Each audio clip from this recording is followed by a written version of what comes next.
అసలు అమ్మవారు పద్మాసనం వేసుకుని కూర్చుని ఉంటే ఆసనం మీద ఎక్కడ వరకు తగులుతూ కూర్చుందో చూద్దాం. ఒక్కసారి ఆ ఆసనాన్నంతటినీ కూడా పరిశీలించి చూడమన్నారు.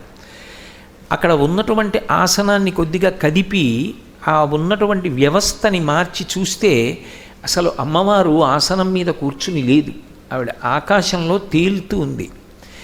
ఎప్పుడైతే ఆవిడ అసలు ఆసనం మీద కూర్చుని లేదనేటటువంటి విషయం ధృవపడిందో అది చూసి జయేంద్ర సరస్వతి స్వామి కూడా ఆశ్చర్యపోయారని నాకు స్వయంగా కామాక్షి పరదేవతా దేవాలయ శ్రీకార్యం ఎప్పటి నుంచో కామకోటి పీఠాన్ని నమ్ముకుని ఉన్నటువంటి మహానుభావుడు ఆయన.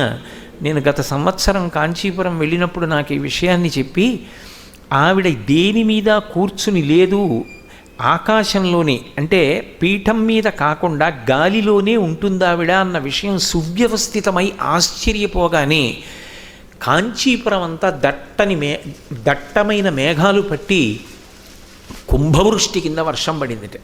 మళ్ళీ ఆ ఆసనాన్ని మూసేసే వరకు